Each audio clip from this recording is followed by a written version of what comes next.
राजगुरुनगर शहरात एकमेव सर्व सोयी सुविधांयुक्त युनिक फिटनेस क्लबद्वारे अनेक स्त्री पुरुषांच्या आरोग्याला एक नवी दिशा व आकार देण्याचं काम उत्तम व अनुभवी फिटनेस कोच सौ नेहा व निलेश शिंदे जोडीने करतात. ऑनलाईन किंवा ऑफलाईन दोन्ही पद्धतीनं आता आपल्या उत्तम आरोग्याची आम्ही घेतो हमी. मोफत व्यायाम व आहार मार्गदर्शन. अनुभव घ्या मग अनुमान लावा. एकदा अवश्य भेट द्या. Unique fitness club, Malimala, Punjab national bank समोर, वाडा रोड, राजगुरुनगर. किंवा व्हॉट्सअपवर मेसेज करा 9011157346. नमस्कार, मी सिद्धेश कर्नावट. फोकस महाराष्ट्रमध्ये आपल्या सर्वांचे पुनश्च एकदा स्वागत आहे. गेले 40 ते 45 दिवस राजगुरुनगर शहरात मी फोकस महाराष्ट्र हा चॅनल घेऊन पायाला भिंगरी लावल्यासारखा फिरलो. त्याचं कारण होतं राजगुरुनगर नगर परिषदेत युवक यायला हवेत आणि राजगुरुनगरच्या लोकांनी तसा कौल सुद्धा दिला. इलेक्शनच्या दरम्यान मी तब्बल 13 ते 14 उमेदवार निवडले, त्यापैकी 9 ते 10 जण निवडून सुद्धा आले. मात्र इलेक्शनच्या दरम्यान मी प्रभाग 9 मध्ये फैज मोमीन यांच्याकडे गेलो नव्हतो. फैज निवडून आला फक्त 16 मतांनी. मी आला हा शब्द आत्ता यासाठी वापरला कारण मी सुद्धा युवा आहे आणि फैज माझा मित्र आहे. फैज भाई, नगरसेवक झालात, मनापासून शुभेच्छा, अभिनंदन. धन्यवाद. काय म्हणतोस, काय फिलिंग आहे तुझ्या मनात आज नगरसेवक झालायस? बरं वाटतंय का लोकांनी एक चांगला कौल दिला, माझ्यावर विश्वास टाकला. त्या विश्वासावर आपण आता काम करणार आहोत इथून पुढच्या काळात. 15 ते 20 दिवस कंटिन्युअसली तुम्ही लोक प्रचारात होते. तुम्ही सुद्धा तुमच्या जेवणाच्या वेळा नक्की नव्हत्या, रात्री झोपायच्या वेळा नक्की नव्हता, सकाळी लवकर निघायचाच घरून. त्यावेळेस नेमकी काय काय पाहिले? आयुष्यात पहिल्यांदा ही निवडणूक आपण लढवलीत आणि पहिल्यांदा आपण नगरसेवक सुद्धा झालात. नेमके काय अनुभव आले? अनुभव खूप चांगल्या प्रकारे आला. खूप पळावं लागलं, टाईम स्पॅन माझ्यासाठी कमी होता. लोकांनी खूप चांगल्या प्रकारे रिस्पॉन्स दिला. व्यापारी एक पार्श्वभूमी असल्यामुळं लोकांनी मला त्या पद्धतीने खूप सहकार्य केलं, सांभाळूनही घेतलं. लोक 2-2 राऊंड लोकांचे झाले होते. त्यावेळेस माझा पहिला राऊंड हे करत होतो. आणि विशेष म्हणजे माझा पक्ष, मी ज्या पक्षातनं निवडणूक लढवत होतो त्या पक्षासाठी मीही नवीन होतो. तर लोकांसमोर जाताना नवीन पक्षामार्फत सगळ्या गोष्टी करत गेल्यानंतर लोकांनाही ते आवडलं. लोक ऑलरेडी BJP वोटर्स होतेच, हे पक्षाचे हे मतदार आधीच होते, अगोदरच होते. लोकांना हे खूप आवडलं का आपण त्या पक्षातनं निवडणुकीला सामोरे गेलो. त्यामुळं मला चांगला रिस्पॉन्स वाटला. लोकांना ते आवडेल नाही आवडेल मला माहीत नाही, पण मी एक युवक म्हणून तुम्हाला असं म्हणेल की युवकांना संधी द्यायची होती आणि लोकांनी तुम्हाला तिथे पाठवलं. भाई, तुम्हा मित्र परिवाराची एकी मी आधी सुद्धा पाहत आलोय, आज सुद्धा पाहतोय. म्हणजे इम्रान भाई असेल, रफिक भाई असेल, हे सगळे तुमचे मित्र. तुम्ही एकत्र येऊन प्रचार केलात, लढलात आणि जिंकलात. राजगुरुनगर शहरातील सगळ्यात टफ अशी निवडणूक प्रभाग क्रमांक 9ची. दोन्ही नगरसेवक जे निवडून आलेत ते फक्त 15 ते 20 मतांच्या फरकाने निवडून आलेत, तुम्ही आणि आवटे मॅडम. ह्या सगळ्या विषयात तुम्ही कधी आधी प्रचारादरम्यान तू स्वतःला नगरसेवक म्हणून गेलेलं पाहिलं का? म्हणजे काय वाटलं होतं, लोक इतका रिस्पॉन्स देतील का काय? नाही, ॲक्च्युली ज्यावेळेस आम्ही प्रचार चालू केला तर स्टार्टिंगच्या 2-3 दिवसातच जो लोकांचा फीडबॅक येत होता तो चांगल्या प्रकारे आला होता. आणि तिथंच एक कॉन्फिडन्स आमचा एक तयार झाला की बाबा आपण ही निवडणूक खूप शांतपणे एकदम इझिली गो थ्रू करू शकतो. परंतु जसं तुम्ही बोलले का 9 नंबर प्रभाग हा म्हणजे माझ्याच प्रभागातनं नगराध्यक्षपदासाठी 2 उमेदवार होते. बरोबर. एक तर राष्ट्रवादीचे एक उमेदवार होते आणि शिवसेनेचे एक उमेदवार होते आणि मी एक त्या म्हणजे भारतीय जनता पक्षाकडनं मी होतो. त्याच्यामुळं मला वर्कआउट करताना ह्या सगळ्या गोष्टीतनं, ह्यांच्या ताकदीतनं मला निघायचं होतं. तर लोकांनी मला चांगला कौल दिला. ठीक आहे, मताधिक्य कमी जास्त ह्या सगळ्या गोष्टी तर आहेतच, पण आता शेवटी निवडून आल्यानंतर पूर्ण वॉर्ड आपला आहे आणि पूर्ण वॉर्डसाठीच आपल्याला काम करायचं आहे. भाई, प्रचार झाला, जिंकले, सगळ्या गोष्टी बाजूला. 5 वर्ष तुम्ही नगरसेवक म्हणून आता आहात, प्रमाणपत्र हाती घेतलेत.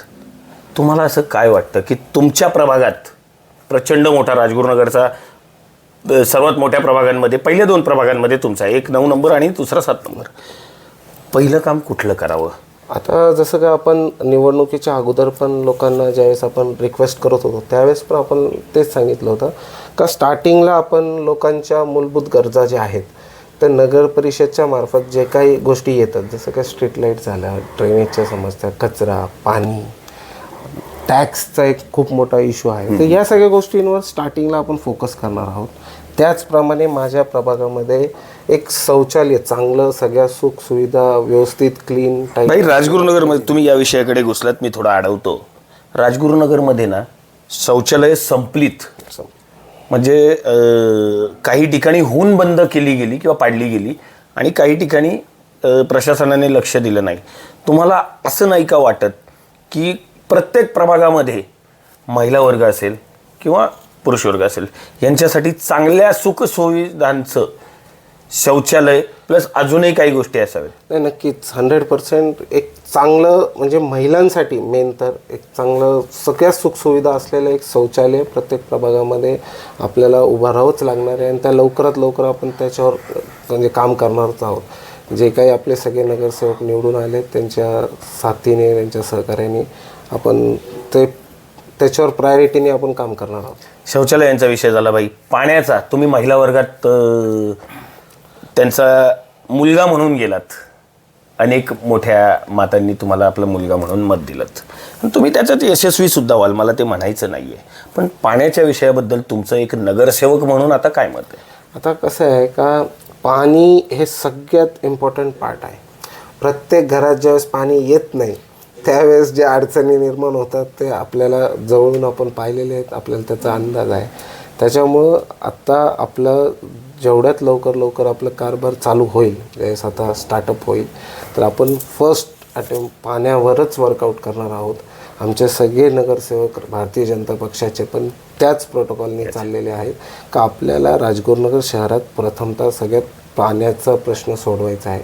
कारण की पाणी हे सगळ्यात इम्पॉर्टंट पार्ट आहे. ज्यावेळेस घरात पाणी येत नाही त्यावेळेस घरातलं सिच्युएशन काय होती, लोकांच्या अडचणी काय होतात, तर ते खूप अवघड गोष्ट आहे, सांगू शकत नाही. त्याच्यामुळे फर्स्ट प्रेफरन्स हे पाण्यासाठीच देणार आहोत आपण.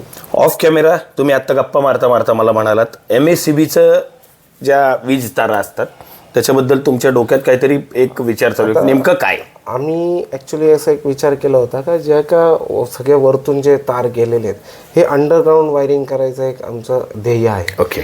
पण आता कसं आहे की इथून पुढच्या काळात आता ज्यावेळेस आपण त्याच्यावर वर्कआउट करू तर काय पद्धतीने करता येईल, कसं येईल, पण आमचं एक धोरण आहे का अंडरग्राऊंड सगळं वायरिंग करावी जेणेकरून भविष्यातले धोके हे सगळ्या गोष्टी हे टाळता येतील त्याच्याने. अच्छा, आपण एक शेवटचा प्रश्न बाई, तुम्ही भाजपाकडून निवडून आलात.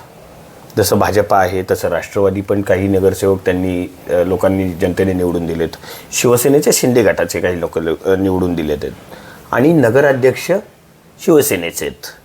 स्वतःला नगराध्यक्ष म्हणून दुसऱ्या पक्षाचा आणि तुम्ही नगरसेवक वेगळ्या पक्षाचे, या सगळ्यामध्ये काम पडणार कमी पडणार नाही हे तर तुम्ही करून घ्याल, मात्र स्वतःला दुसऱ्या पक्षाचा म्हणून कुठे पाहता? नाही, असं मला तरी कसं आहे का हे जे आपलं राजकारण आहे हे गाव पातळीचं राजकारण आहे.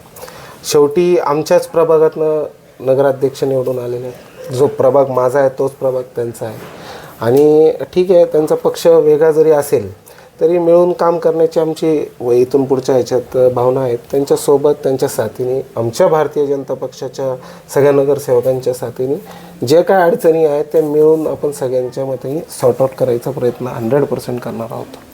पुढील सर्व काळात तुमच्या यशासाठी तुम्हाला मनापासून एक मित्र म्हणून शुभेच्छा, एक पत्रकार म्हणून शुभेच्छा.